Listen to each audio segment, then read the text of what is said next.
Imagine a scenario that might feel very familiar to you.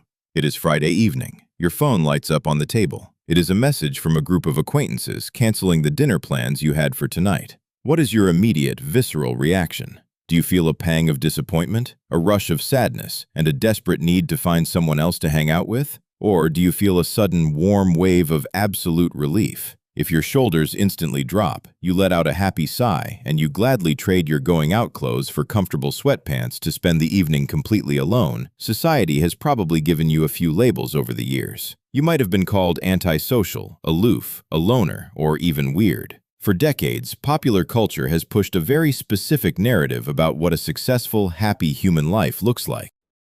We are constantly bombarded with images of massive friend groups, endless parties, and the idea that your worth is somehow directly tied to the number of people you can invite to your birthday dinner. The underlying message is always the same. Having many friends means you are healthy and winning at life, while having few or no friends means you are somehow broken, rejected, or missing out. But modern psychology and evolutionary science are beginning to tell a profoundly different story. If you are someone who keeps a very small social circle, or perhaps you currently have no close friends at all by your own choice, you are not suffering from a defect. You might actually possess a rare and incredibly powerful psychological advantage. Today, we are going to explore why having a tiny social footprint is not a weakness, but a hidden superpower. To understand this, we first have to dismantle a massive misconception that haunts our culture.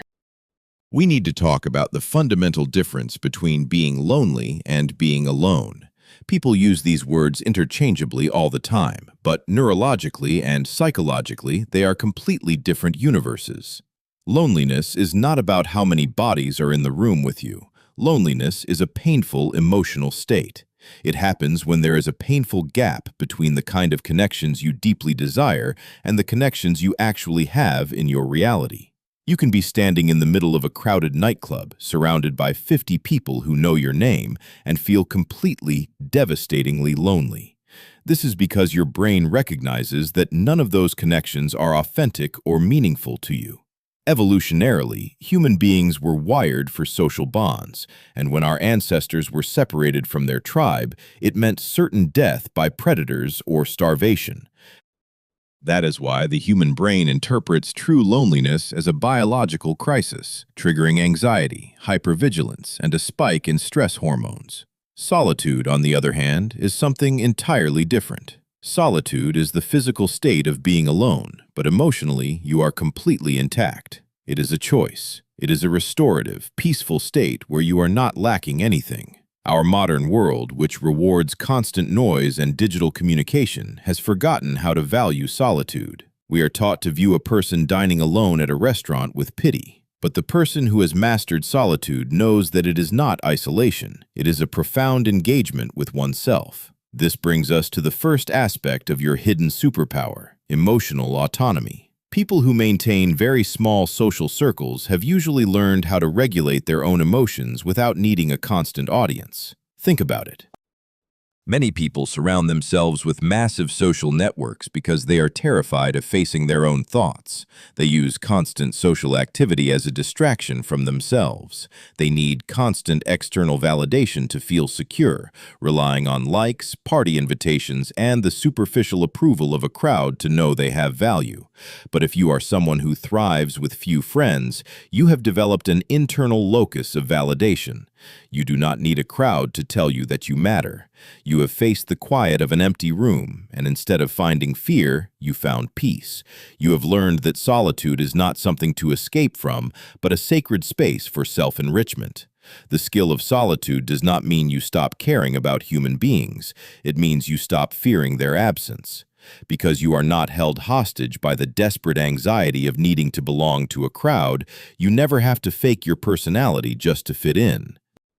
When you do choose to connect with someone, you bring your whole, authentic self to the table, rather than a performing, desperate version of yourself. You choose people because they genuinely enrich your life, not because you are using them as a shield against loneliness. But there is an even more fascinating layer to this, and it takes us deep into evolutionary psychology. Why do some people feel absolutely exhausted by socializing, while others are energized by it? A groundbreaking piece of research known as the Savannah Theory of Happiness provides a stunning answer. Evolutionary psychologists Satoshi Kanazawa and Norman Lee proposed that our modern brains still largely function based on the software developed by our ancestors hundreds of thousands of years ago on the African savanna. Back then, humans lived in small, tight-knit bands of hunter-gatherers, usually no larger than about 150 people.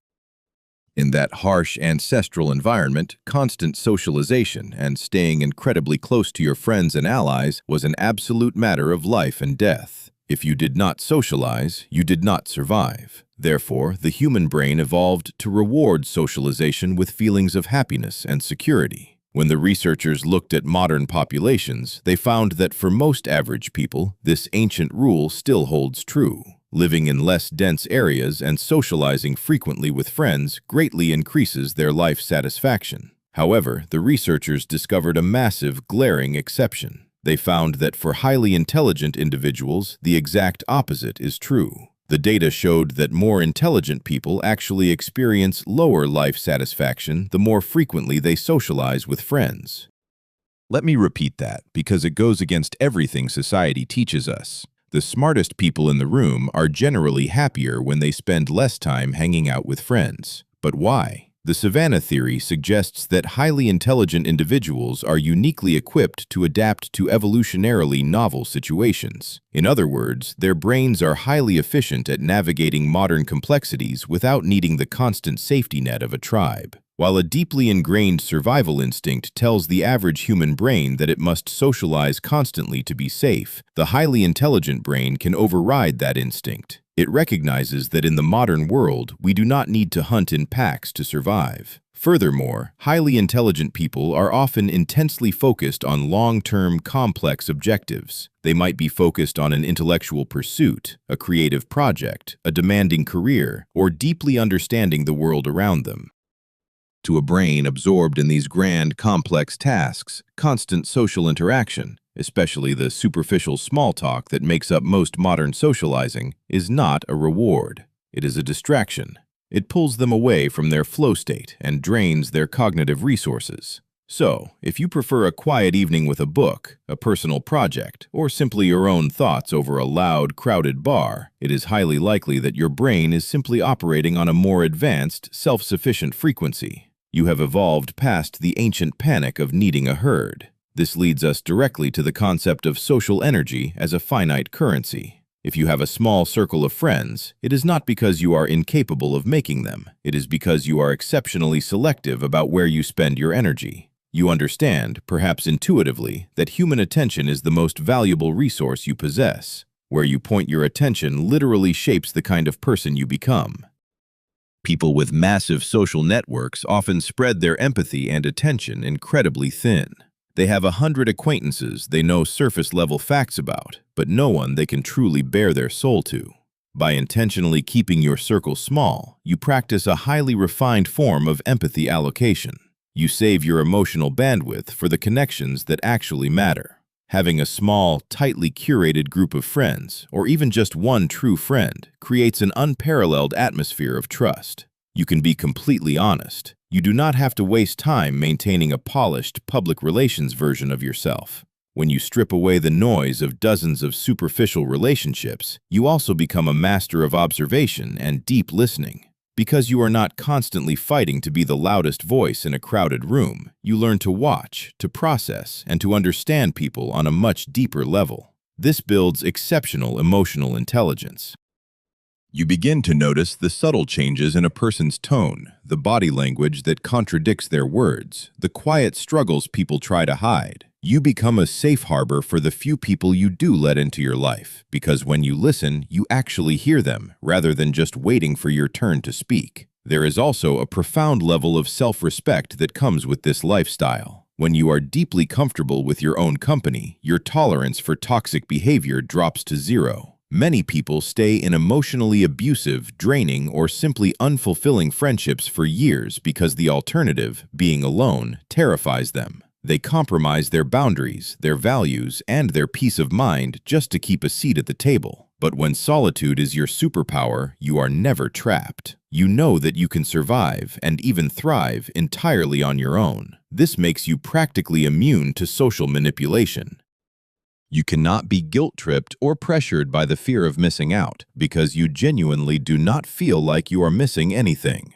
If a relationship is not reciprocal, if it does not bring you peace or growth, you have the quiet strength to walk away without a second thought. You understand that it is infinitely better to drink tea alone in a quiet room than to share a feast with people who make you feel invisible. Of course, none of this means that human connection is unimportant. We all exist on a social spectrum. We all need some form of community, love, and understanding to thrive. But the psychology of having few friends is about recognizing that a rich, fulfilling life does not require a crowded one. You might get your sense of community from weak social ties that are entirely low pressure. Maybe you feel a deep sense of connection chatting with the librarian once a week, exchanging a smile with the barista who knows your coffee order, or discussing a shared interest on an anonymous online forum. These brief, genuine human moments, combined with a rich, expansive internal life, are often more than enough to sustain a highly sensitive or intelligent mind. Ultimately, the goal of life is not to mold yourself into a shape that society finds acceptable. If the extrovert ideal, the constant networking, the loud group dinners, the endless group chats, leaves you feeling drained, inauthentic, and exhausted, you do not have to force yourself to participate. You are allowed to step off the stage. Having few or no friends is not a tragedy to be fixed. It is often a sign of incredible inner stability. It is the mark of someone who has looked into the quiet depths of their own mind and found good company. It is the signature of a brain that finds meaning in creativity, deep focus, and profound, selective connections rather than loud, empty validation. So the next time your phone stays quiet on a Friday night, or you politely decline an invitation to a crowded event so you can stay home in your safe, quiet sanctuary, do not let anyone convince you that you are losing at life. You are not antisocial. You are not broken. You have simply discovered the power of your own presence. You have stopped running from yourself, and in doing so, you have cultivated a quiet, unshakable strength that most people spend their entire lives searching for in the faces of crowds. You are playing a different game, and your ability to stand peacefully alone is your greatest advantage.